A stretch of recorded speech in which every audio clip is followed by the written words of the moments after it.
The bank manager heard the security guard speak 6 languages and took an incredible action. Michael Thompson was dragging his feet down the bank hallway on yet another Tuesday morning when he heard a conversation in Chinese coming from the main lobby. He stopped immediately, knowing there were no employees at that Denver branch who spoke Mandarin. As he turned the corner, he saw Jennifer Wilson, the 48-year-old security guard who had worked there for 7 years, fluently conversing with an elderly Asian woman clutching a crumpled envelope. Michael watched in fascination as Jennifer patiently explained banking procedures in perfect Chinese, gesturing politely and respectfully. "You'll need to present these documents at counter 3, Jennifer said, now in English, pointing to the correct spot. "They'll take care of your situation there." The elderly customer thanked her repeatedly in Chinese before heading to the indicated counter. Michael stood frozen, still processing what he had just witnessed. In all his years as manager, he had never heard Jennifer speak more than the few necessary words to guide customers on security matters.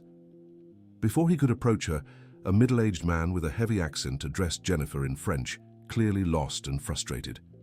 Michael watched again as she responded in the same language, explaining how to open an account as a foreigner. "Monsieur, you must present your passport and proof of address," Jennifer said in fluent French, grabbing a form and handing it to the customer. The Frenchman smiled in relief and thanked her profusely. Michael felt a knot in his stomach. How many times over the years had he seen foreign customers leave the branch frustrated because they couldn't communicate properly? The morning held more surprises. Within an hour, Michael witnessed Jennifer assisting customers in German, Italian, Russian, and Arabic. Each one received personalized attention, with Jennifer adapting not just the language, but also her tone and body language to match their culture. A lost German tourist couple was precisely directed to the currency exchange services. An Italian family with young children received guidance on opening savings accounts for minors. A Russian businessman had his questions about international transfers answered, with technical details that even impressed Michael. When the rush died down, Michael approached Jennifer with a racing heart. She was organizing some informational pamphlets, focused on her routine task. "Jennifer, can I talk to you for a moment?" Michael asked, trying to keep his voice steady. She looked up, seeming slightly concerned. In 7 years, the manager had never initiated a personal conversation with her. "Of course, Mr. Thompson, is something wrong?" she replied in her usual quiet, discreet tone. "Actually, yes. I just saw you speaking. How many languages was that?" Michael scratched his head, still in disbelief. Jennifer lowered her gaze as if caught doing something wrong. "I was just helping the customers, sir.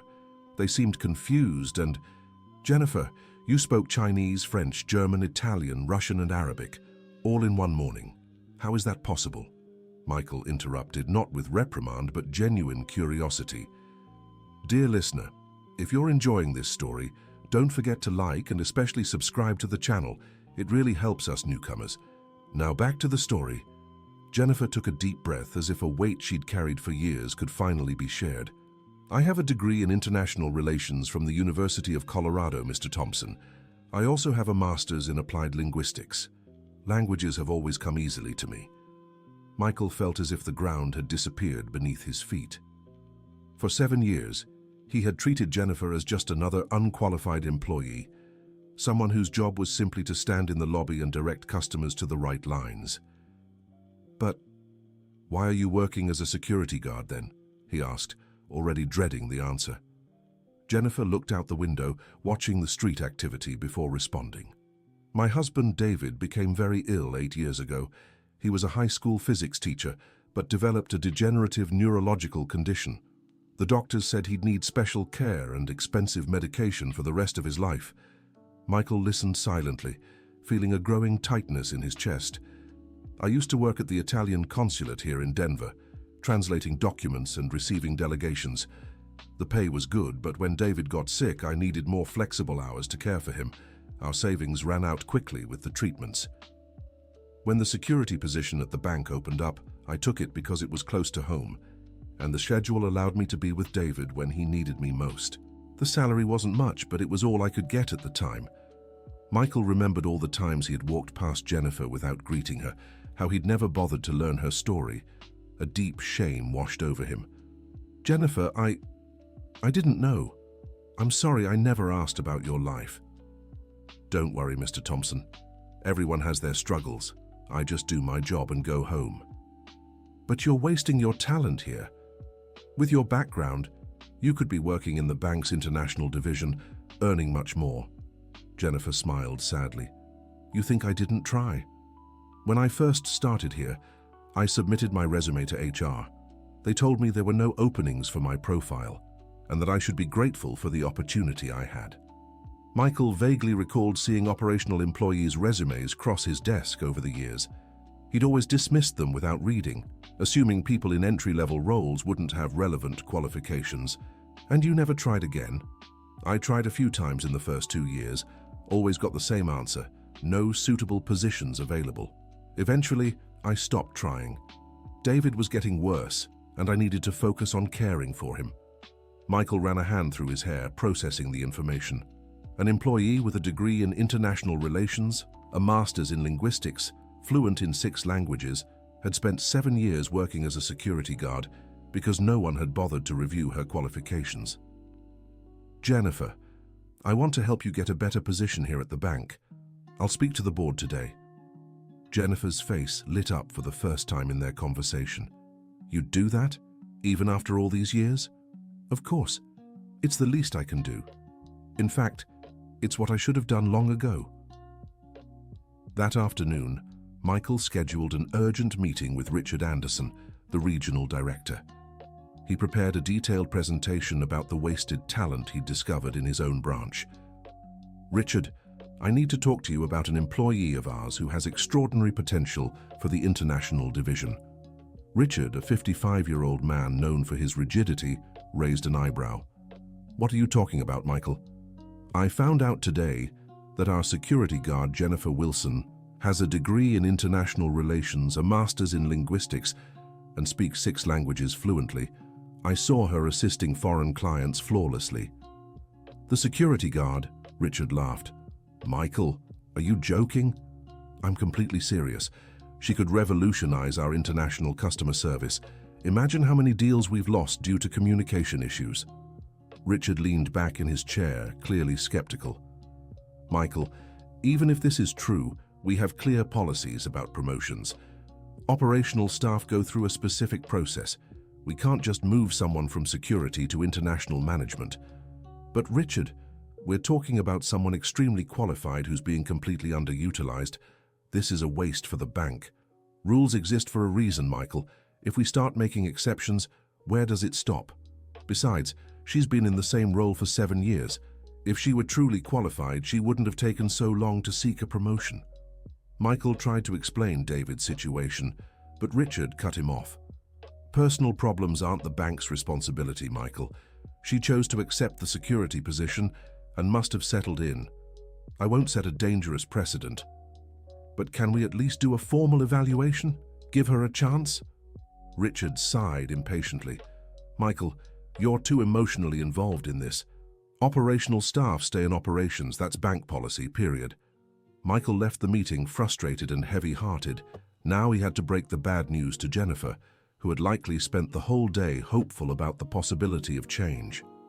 At the end of the workday, he found her gathering her things to leave.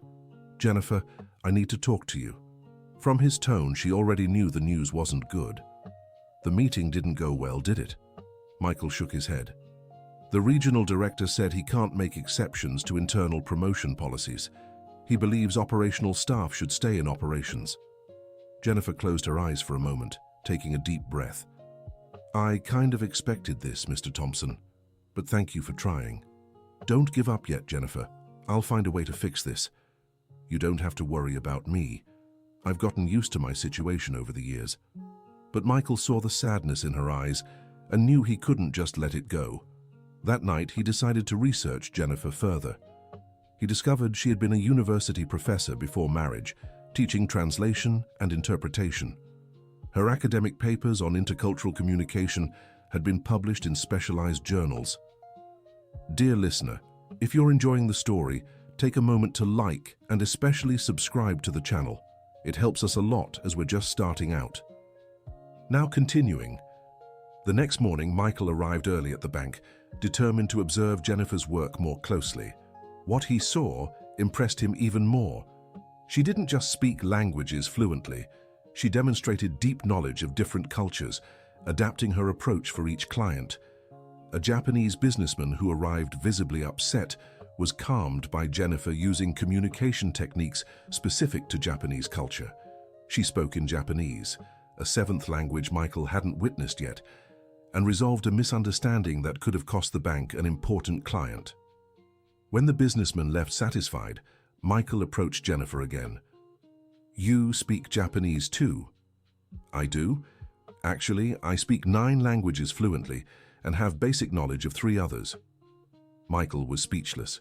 An employee who spoke 9 languages was working in security while the bank regularly lost international clients due to communication issues. That same day, an event would completely change the course of things. Mrs. Margaret Phillips, a 62-year-old businesswoman who had built an import-export empire, arrived at the bank for a meeting about a complex international transfer. Margaret had been born into a humble family in rural Colorado, the daughter of Portuguese immigrants. She started by selling imported goods at a street stall and, over 40 years, built a company that moved millions of dollars annually. Margaret's meeting was with Richard Anderson in person, but there was an issue with the documentation she had brought. The papers were in Korean, a language no one in management could read. "Mr. Anderson, I need this transfer approved today. I'm on a tight deadline with my suppliers in Seoul," Margaret said, clearly impatient. "Mrs. Phillips, I understand the urgency, but we'll need a certified translator. That could take a few days." "Days? I don't have days. This transfer is worth $2 million, and if I miss this deadline, my suppliers will cancel the contract." Richard was visibly nervous. Margaret was one of the agency's most important clients, and losing her would be a disaster. That's when Michael had an idea. "Mrs. Phillips, excuse me for a moment. Maybe I can help." He left the room and went straight to Jennifer. "Jennifer, do you speak Korean?" "Yes, Mr. Thompson. I spent 2 years studying in South Korea during my master's. I need you right now. We have a delicate situation with a very important client." Michael brought Jennifer to the meeting room. Richard looked confused seeing security walk in. "Michael, what's going on?" "Richard, this is Jennifer Wilson, our language specialist. She'll help us with the Korean documents." Margaret studied Jennifer curiously, while Richard seemed flustered. "Mr. Thompson, I don't think this is appropriate." But Margaret cut him off. "Let the young woman work. If she can read these documents, I want to hear what she has to say." Jennifer took the papers and read silently. After a few minutes, she turned to Margaret. "Mrs. Phillips, these are contracts for electronic component supplies.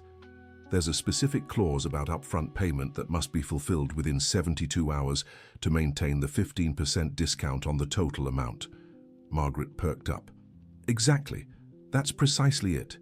Is there anything else important there?" Jennifer kept reading. "There's also a note about quality certification that needs to be confirmed by the US bank before the goods are released.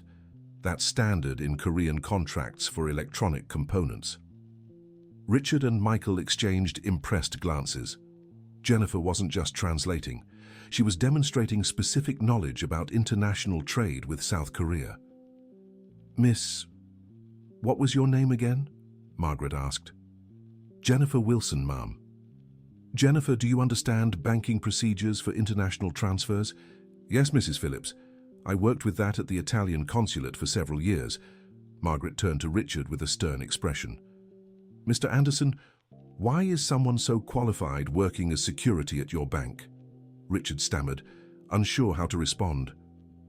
"Well, Mrs. Phillips, the bank's internal policies dictate—" "Policies?" Margaret interrupted. "You have a professional here who solves in 10 minutes a problem that would delay my business for days, and she's working as security because of policies." Richard's embarrassment was obvious. "Mr. Anderson, I move over $50 million a year through this bank. If you don't value competent employees like Jennifer, maybe I should find an institution that does." Margaret's threat had the desired effect. Richard immediately changed his tone. Mrs. Phillips, we can certainly reevaluate Jennifer's situation. I don't want a reevaluation, I want a promotion. Today, Margaret said firmly. At that moment, Michael realized he had found a powerful ally to help Jennifer, but he also knew the situation was far from resolved. After Margaret left, Richard called Michael for a private conversation. Michael, you've put me in a very difficult position. I can't just promote security because a client demanded it. Richard, you saw her skills. Margaret is right. We're wasting extraordinary talent. Even if I wanted to promote her, the State Board would never approve such a drastic promotion without following proper protocols. Michael realized he would need a more elaborate strategy to help Jennifer. That afternoon, he decided to talk to other employees about her. What he discovered surprised him even more. James, the night security guard, revealed that Jennifer had helped his daughter with free English lessons so she could get a scholarship. Mary, from cleaning, shared that Jennifer had translated medical documents for her husband, who was being treated by foreign volunteer doctors. Peter, from the cashier's desk, said Jennifer had taught him basic Spanish to communicate better with clients from the border region. Michael discovered that for 7 years, Jennifer had been a kind of silent guardian angel for dozens of employees and clients, using her knowledge to help those in need, always discreetly and without asking for anything in return. That night, Michael went to visit Jennifer at her home to better understand her situation. She lived in a modest apartment in the Riverside neighborhood, where she cared for her husband, David. David Wilson had once been a brilliant professor, with a PhD in physics and several published studies on renewable energy. Now, at 51, he relied on a wheelchair and had difficulty speaking due to ALS. "Michael, what a surprise," Jennifer said as she opened the door. "Please come in." The home was modest but well kept. Books in multiple languages filled makeshift shelves, and translations were scattered across the living room table. "Jennifer, do you work at night too? I do some freelance translations to help with expenses. David needs physical therapy twice a week, and the medications are expensive." David was in the living room in his wheelchair reading a book on quantum physics. Despite his physical limitations, his eyes sparkled with intelligence. Michael, he said with difficulty but smiling. "Jennifer told me about you." Michael approached and warmly greeted David. "Nice to meet you, David. Jennifer told me you were a physics professor." Yes. Now, Jennifer is the strong one in the family."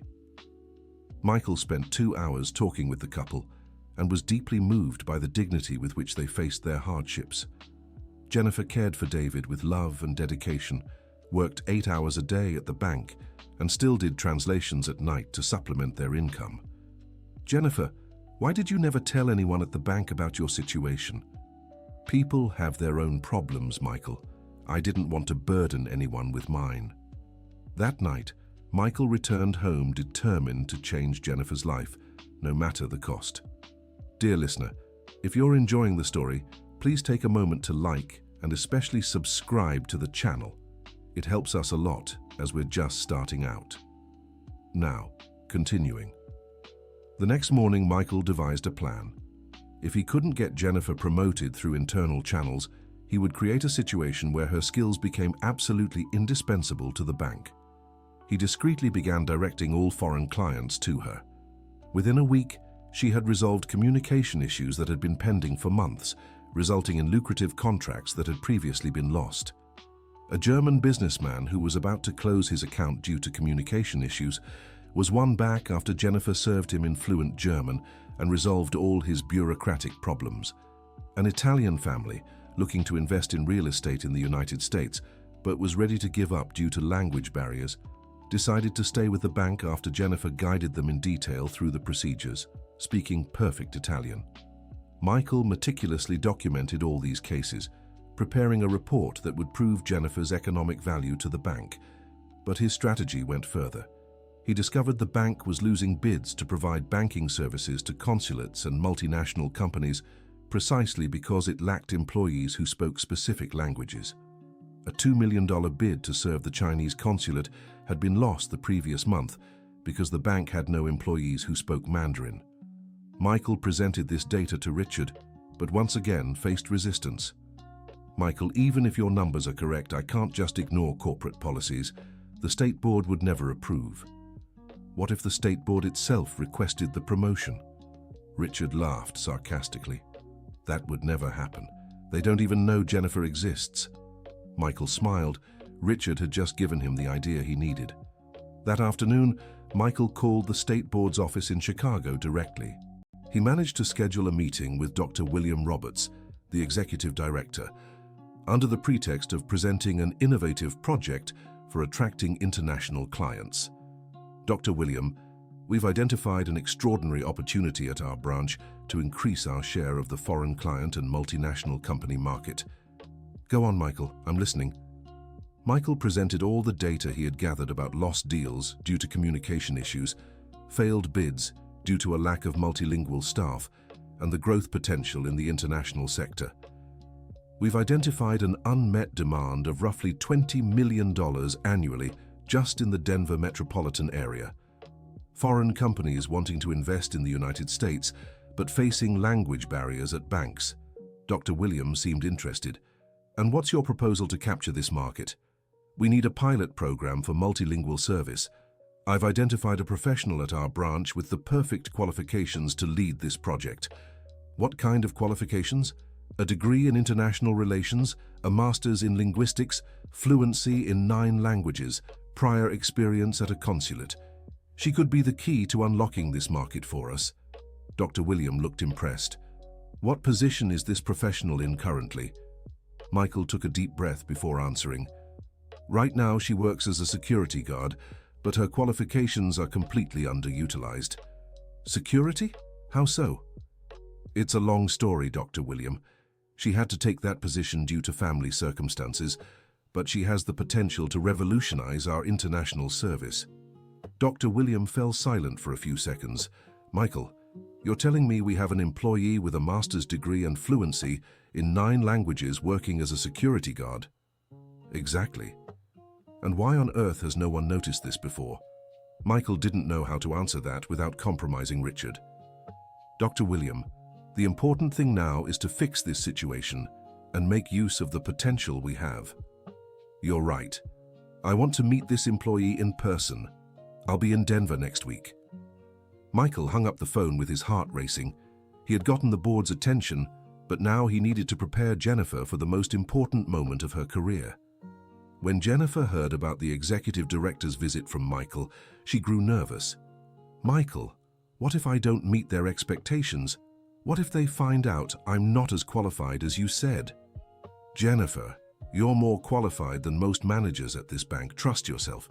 But I've been out of the field for 7 years. Maybe I've lost my touch. I've seen you work. You haven't lost a thing. In fact, you've gained practical experience most theorists don't have.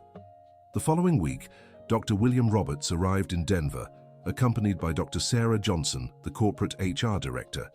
Michael had prepared a detailed presentation, but he knew everything would depend on the impression Jennifer made.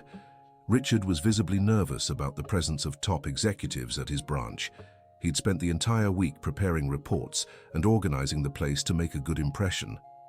Richard, where's the employee Michael mentioned? Dr. Roberts asked as soon as he arrived. She's working in the lobby, sir. Dr. Roberts looked confused. The lobby? I thought we were having a formal meeting. She actually works as a security guard, Dr. Roberts. Michael wasn't exaggerating. Dr. Roberts and Dr. Johnson exchanged glances, clearly intrigued. When they saw Jennifer, she was simultaneously assisting 3 clients, a couple of French tourists, a Chinese businessman and a German student. She switched between the 3 languages effortlessly, resolving each issue with competence and patience. Dr. Johnson whispered to Dr. Roberts, William, in 20 years of HR, I've never seen anything like this. She's operating at a level our international managers can't match. Dr. Roberts watched for a few more minutes before approaching. Miss Jennifer. She turned, clearly nervous at the sight of the group of executives. Yes, sir? I'm Dr. William Roberts, Executive Director. Michael has told me a lot about you. May we talk? Jennifer glanced at Michael, who gave her an encouraging nod. Of course, sir. They went to the conference room where Dr. Roberts began a series of technical questions about international trade, banking regulations for foreigners, and compliance procedures for multilateral transactions. Jennifer answered every question with precision and expertise that even impressed Dr. Johnson, a specialist in the field. "Jennifer, what's your academic background?" Dr. Johnson asked. "I have a degree in international relations from the University of Colorado with a master's in applied linguistics. I specialized in international business law and intercultural communication. And your professional experience?" Jennifer spoke about her work at the Italian consulate, her academic research, and how she'd ended up in the security role. Dr. Roberts interrupted. "Jennifer, forgive my bluntness, but how did someone with your qualifications spend 7 years working as a security guard?" Jennifer explained David's illness, her need for flexible hours, and how she'd taken the job out of financial necessity. "And during those 7 years, did you try for internal promotions?" Dr. Johnson asked. "I tried in the early years, but I was always told there were no openings suited to my profile." Dr. Roberts gave Richard a pointed look, making him visibly uncomfortable. "Richard, may we speak privately?" In the next room, Dr. Roberts got straight to the point. "Richard, how do you explain an employee with these qualifications staying in the same position for 7 years? Dr. Roberts, I wasn't aware of her potential until recently." "You weren't aware? She submitted her resume to HR multiple times. How was that ignored?" Richard had no satisfactory answer. "Dr. Roberts, internal policies state that..." "What policies, Richard? What policy dictates that we waste obvious talent? What policy says we should ignore qualified employees?"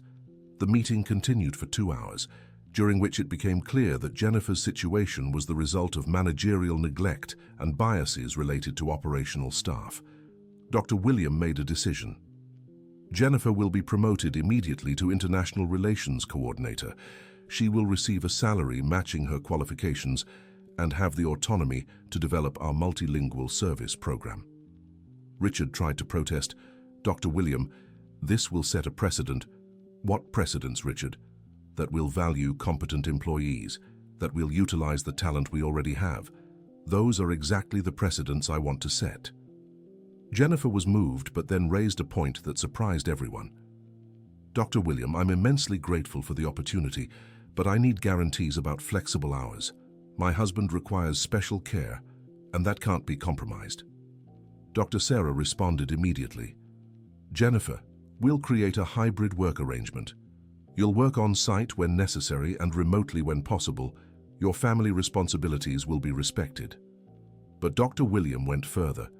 "Jennifer, the bank has a special medical assistance program for employees with family members needing specialized care. We'll include your husband in that program." Jennifer began to cry, overwhelmed by the transformation happening in her life. Michael felt fulfilled, seeing he'd helped someone who deserved this opportunity so much. But the story still held more twists. 2 weeks later, as Jennifer was settling into her new role, she discovered something that would change her perspective on the bank again. While organizing files from the international department, she found a folder with old resumes. To her surprise, there were dozens of resumes from operational staff with impressive qualifications that had simply been filed away without review.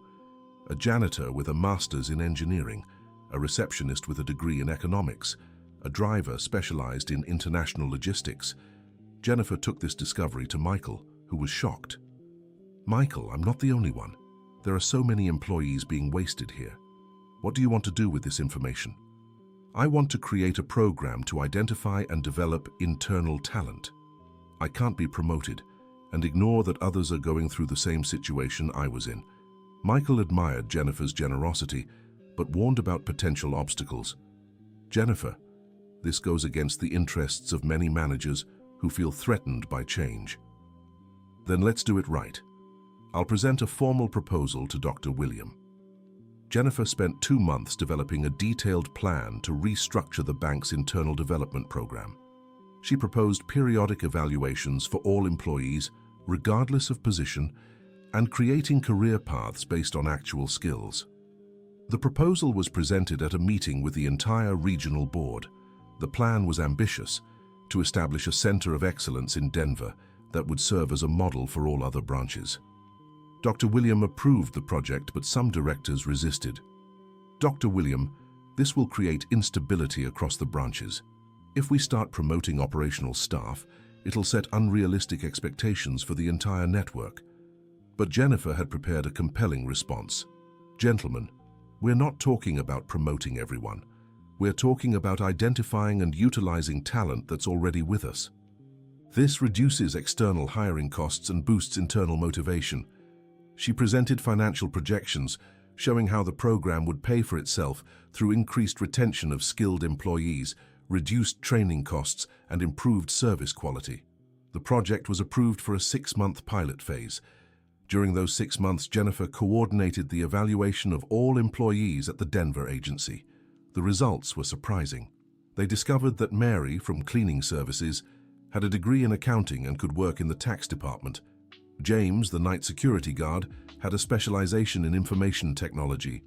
Amy, from reception, had a marketing degree and could develop campaigns for client acquisition. The pilot program resulted in 15 internal promotions and a 22% increase in employee satisfaction. The agency's productivity grew by 17%, and staff turnover decreased by 40%. Dr. William was so impressed that he decided to expand the program to all agencies in the southern region. But the biggest surprise came when David, Jennifer's husband, became indirectly involved in the program's success. During one of the evaluations, they discovered that one employee had developed a mobile app to streamline banking services, but had never shared the idea because it wasn't their area. Jennifer showed the app to David, who immediately saw potential to integrate it with banking security systems using concepts of quantum physics applied to encryption. David, do you think this could be developed? With help? Yes, it would be revolutionary. Jennifer took the idea to Dr. William, who authorized the creation of a small innovation lab at the agency. David was hired as a specialized consultant, working from home on a flexible schedule. The app project became a national success, implemented across the entire banking network. David received recognition for his scientific contributions, and the couple finally achieved financial stability to afford more advanced treatments. But perhaps the deepest impact was on Michael's personal transformation. Witnessing Jennifer's journey made him question his own prejudices and management practices. He began to see each employee as a whole person with unique stories, dreams, and potential. Michael implemented monthly one-on-one meetings with all employees, not just to discuss performance, but to learn about their aspirations and personal challenges. He discovered that Peter, the teller, dreamed of becoming a teacher but needed to work to support his family. Michael helped him secure a scholarship for a night degree in mathematics with flexible hours at the bank. He learned that Amy, the receptionist, cared alone for her elderly mother with dementia. Michael organized a support group among employees facing similar situations. The Denver agency became a national benchmark not only for financial results, but also for workplace quality of life and human development. 3 years later, at a national awards ceremony, Jennifer was recognized as the bank's Employee of the Year. Her talent development program had been implemented across the entire network, positively impacting thousands of employees. In her speech, she dedicated the award to David, Michael, and all the employees still waiting for the chance to show their true potential. This award isn't mine.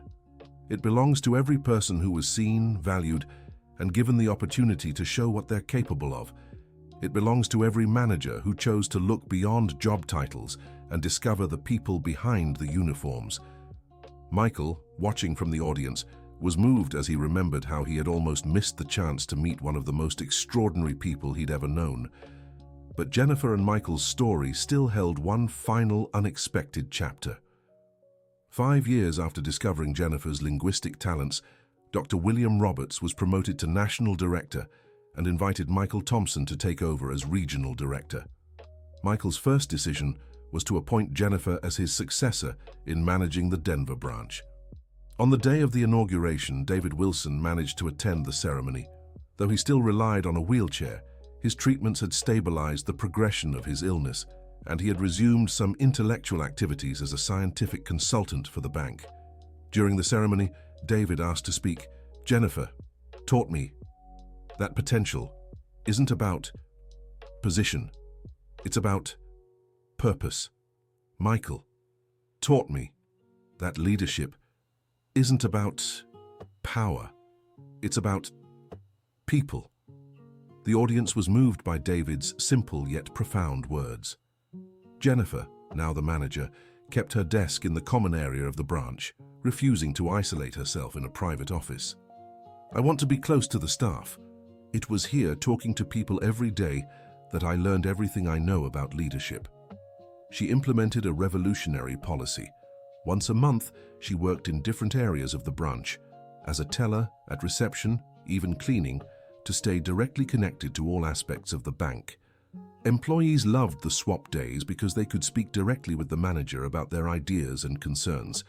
The Denver branch became the most productive in the region, but also the one with the happiest and most fulfilled employees. Michael, in his new regional role, implemented Jennifer's practices across all branches under his supervision. The results were so positive that he was invited to present the model at international banking conferences. At one such conference in Boston, Michael shared Jennifer's story with an audience of executives from around the world. True innovation isn't about technology or products, it's about recognizing the human potential we already have and creating conditions for it to flourish. A German executive asked, "Mr. Thompson, aren't you afraid that employees promoted too quickly won't remain loyal to the company?" Michael smiled. "On the contrary, when you change someone's life, you gain an ally forever." Jennifer could have left the bank and earned much more elsewhere, but she chose to stay and help transform our organizational culture. After the conference, Michael received offers from European and American banks to implement similar methodologies, but he declined them all. My place is here, continuing the work we started. Real transformation takes time and persistence. Back in the United States, Michael and Jennifer kept developing innovative programs. They created a reverse mentorship system where younger employees taught technology to more experienced staff, while the latter shared life wisdom and professional expertise. They also introduced a learning sabbatical program, allowing employees to take up to 6 months off to study or develop personal projects while retaining part of their salary and job security. One of the most touching stories from this program was Mary's, the former cleaner who had become an accountant. She used her sabbatical to return to her rural hometown and teach financial math to local farmers, helping them better understand loans and rural financing. When she returned, Mary brought proposals for banking products tailored to small rural producers, which became highly profitable for the bank. James, the former night security guard turned IT specialist, used his sabbatical to develop an app, helping visually impaired customers navigate bank branches. The app was adopted nationwide and earned the bank's Social Innovation Awards. These stories multiplied, creating a culture where innovation and social purpose walked hand in hand.